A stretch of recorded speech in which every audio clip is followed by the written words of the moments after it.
പിതാവിൻ്റെയും പുത്രൻ്റെയും പരിശുദ്ധാത്മാവിൻ്റെയും നാമത്തിൽ ആമേൻ. മക്കളെ, ഇന്ന് ജനുവരി 6 തീയതി ചൊവ്വാഴ്ച. അമ്മേ പരിശുദ്ധ അമ്മേ, അമ്മേ പരിശുദ്ധമേ, ദൈവമാതാവേ, കൃപാസനത്തിലൂടെ ഞങ്ങൾക്കും ഞങ്ങളുടെ ദേശത്തിനും അമ്മ മധ്യസ്ഥം തേടി തന്ന എല്ലാ അനുഗ്രഹങ്ങൾക്കും കൃപകൾക്കും ഞങ്ങളിപ്പോൾ ഹൃദയം നിറഞ്ഞ നന്ദി പറയുന്നു. അമ്മേ പരിശുദ്ധമേ, ദൈവമാതാവേ, 2004 ഡിസംബർ 7 ഉച്ചകഴിഞ്ഞ് 2:30 കൃപാസനത്തിൽ സംഭവിച്ച അമ്മയുടെ പ്രത്യക്ഷപ്പെടലിനെ തിരുസഭയ്ക്ക് സമർപ്പിച്ചിരിക്കുന്ന പഠനരേഖകളുടെ മേൽ സഭാത്മകമായ പഠനം ആരംഭിക്കുവാൻ ഞങ്ങൾ പ്രാർത്ഥിക്കുന്നു. അമ്മേ പരിശുദ്ധമേ, ഭൂസ്വർലോകങ്ങളുടെ രാജ്ഞിയായ അങ്ങേയ്ക്ക് ഭൗമസംരക്ഷണത്തിനായി പ്രപഞ്ചപ്രകൃതിയെ തന്നെ തിരുസഭ പ്രതിഷ്ഠിക്കുവാൻ ഈ പ്രത്യക്ഷീകരണം വഴി ഇടയാക്കണമേ. പരിശുദ്ധമേ, ജപമാല മാതാവേ, സകല കൃപാസനം പ്രാർത്ഥനയോടും ചേർത്ത് ഞങ്ങളിപ്പോൾ പ്രാർത്ഥിക്കുന്ന ഈ കുടുംബത്തിന്റെ പ്രത്യേക നിയോഗം പറ മക്കളെ.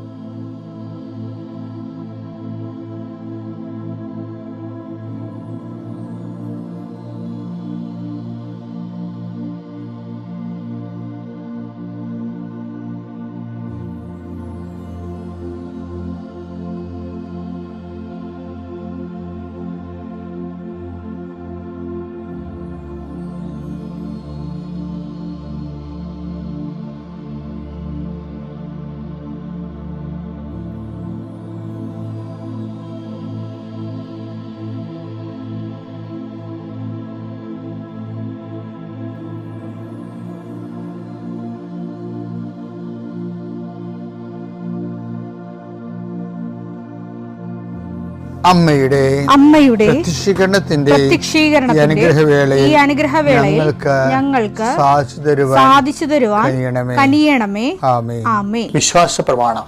സർവശക്തനായ പിതാവും ആകാശത്തിന്റെയും ഭൂമിയുടെയും സൃഷ്ടാവുമായ ദൈവത്തിൽ ഞാൻ വിശ്വസിക്കുന്നു. അവിടുത്തെ ഏകപുത്രനും ഞങ്ങളുടെ കർത്താവുമായ ഈശോ മിശിഹായിലും ഞാൻ വിശ്വസിക്കുന്നു. ഈ പുത്രൻ പരിശുദ്ധാത്മാവിനാൽ ഗർഭസ്ഥനായി കന്യകാമറിയത്തിൽ നിന്ന് പിറന്ന് പൊന്തിയോസ് പീലാത്തോസിന്റെ കാലത്ത് പീഡകൾ സഹിച്ച് കുരിശിൽ തറയ്ക്കപ്പെട്ട് മരിച്ച് അടക്കപ്പെട്ട് പാതാളങ്ങളിൽ ഇറങ്ങി മരിച്ചവരുടെ ഇടയിൽ നിന്ന് 3-ാം നാൾ ഉയർത്ത് സ്വർഗത്തിലേക്ക് എഴുന്നള്ളി സർവശക്തിയുള്ള പിതാവായ ദൈവത്തിന്റെ വലതുഭാഗത്തിരിക്കുന്നു. അവിടെ നിന്ന് ജീവിക്കുന്നവരെയും മരിച്ചവരെയും വിധിക്കുവാൻ വരുമെന്നും ഞാൻ വിശ്വസിക്കുന്നു. പരിശുദ്ധാത്മാവിലും ഞാൻ വിശ്വസിക്കുന്നു. വിശുദ്ധ കത്തോലിക്കാ സഭയിലും പുണ്യവാന്മാരുടെ ഐക്യത്തിലും പാപങ്ങളുടെ മോചനത്തിലും ശരീരത്തിന്റെ ഉയർപ്പിലും നിത്യമായ ജീവിതത്തിലും ഞാൻ വിശ്വസിക്കുന്നു. ആമേൻ. സുഖസ്ഥനായ ഞങ്ങളുടെ പിതാവേ, അങ്ങയുടെ നാമം പൂജിതമാകണമേ. അങ്ങയുടെ രാജ്യം വരണമേ.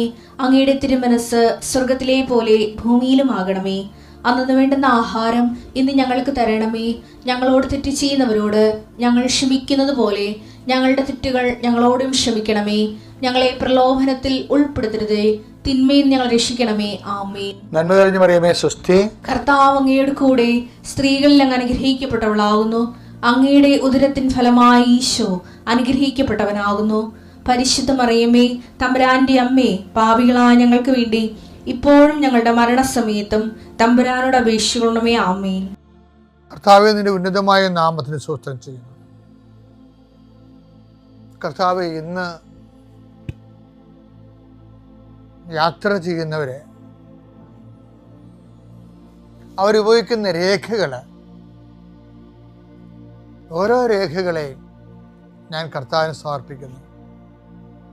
നിങ്ങളുടെ സർട്ടിഫിക്കറ്റുകൾ, പ്രമാണങ്ങൾ, പാസ്പോർട്ടുകൾ, നിങ്ങളുടെ അപേക്ഷാ ഫോമുകൾ, നിങ്ങളുടെ ബാങ്ക് രേഖകൾ കർത്താവ് സ്പർശിക്കട്ടെ. ഇതുമായി കടന്നു പോകുന്നത് ഇതൊന്നും നഷ്ടപ്പെടാതിരിക്കാൻ കർത്താവിൻ്റെ വിശുദ്ധ മുദ്ര വെക്കട്ടെ.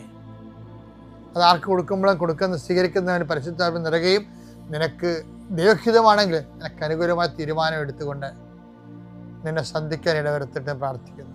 നിന്റെ കൃഷിയിടങ്ങളെ കർത്താവ് അനുഗ്രഹിക്കട്ടെ. മത്സ്യത്തൊഴിലാളികളുടെ അവരുടെ ജീവിത മേഖലകളിലെ സാമ്പത്തികമായ ബാധ്യതകളും കടങ്ങളുള്ളവരെ കർത്താവ് ഏറ്റെടുക്കട്ടെ. ഏലകൃഷിക്കാർ, റബ്ബർ കൃഷിക്കാർ, റബ്ബർ ടാപ്പ് ചെയ്യുന്നവർ, അതുകൊണ്ടെല്ലാം ഉപജീവനം നടത്തുന്നവർ, പലതരത്തിലുള്ള ഉൽപ്പന്നങ്ങൾ, കാർഷിക ഉൽപ്പന്നങ്ങൾ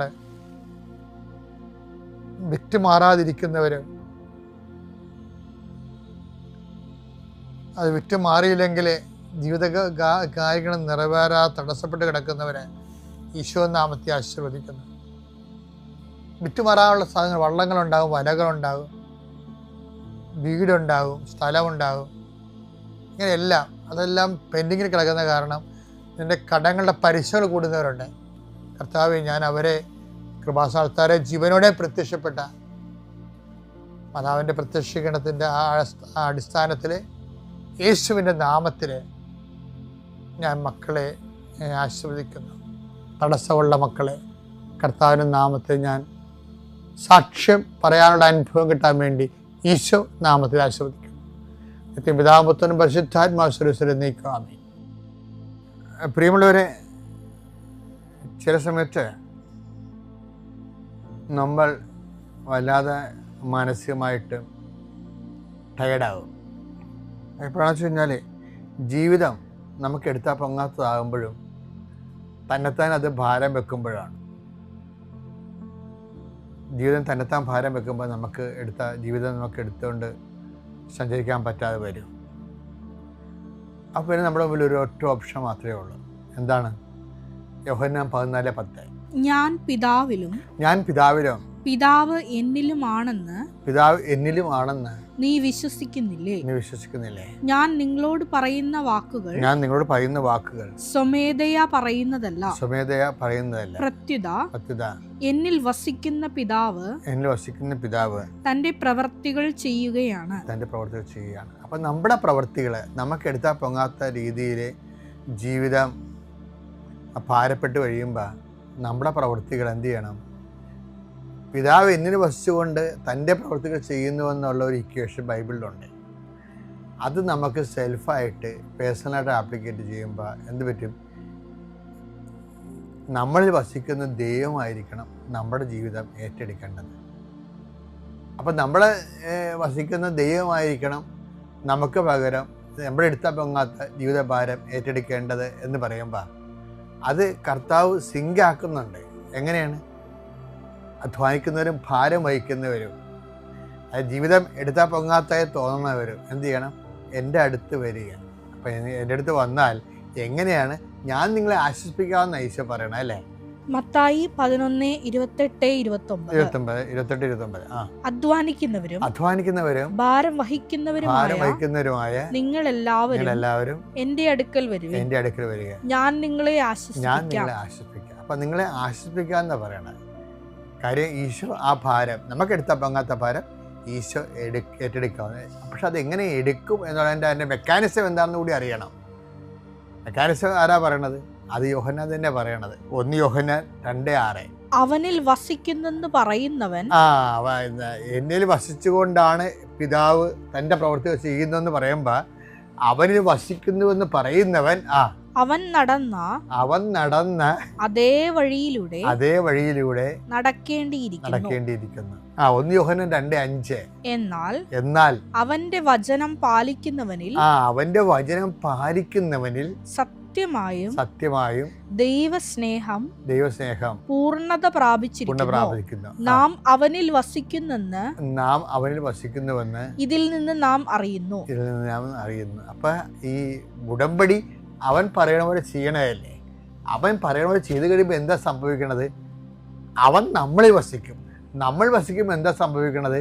എൻ്റെ പിതാവ് എന്നിൽ വസിച്ചുകൊണ്ട് അവൻ്റെ ജോലി ചെയ്യണ പോലെ ദൈവം നമ്മൾ വസിച്ചുകൊണ്ട് നമ്മുടെ ഭാരങ്ങൾ ഏറ്റെടുക്കും. അങ്ങനെയാണ് നമുക്ക് ആശ്വാസം ലഭിക്കുന്നത്. എന്നുവെച്ചാൽ ചുരുക്കി പറഞ്ഞാൽ എന്താ കാര്യം? നല്ല ക്ലേശങ്ങളുടെയും ഭാരങ്ങളുടെയും കാലത്ത് കർത്താവിൻ്റെ വചനം സാക്ഷിയാക്കി വചനം പാലിച്ചുകൊണ്ട് ജീവിച്ചാൽ നമ്മുടെ ഭാരം ദൈവം ഏറ്റെടുക്കുമെന്ന് ചുരുക്കം.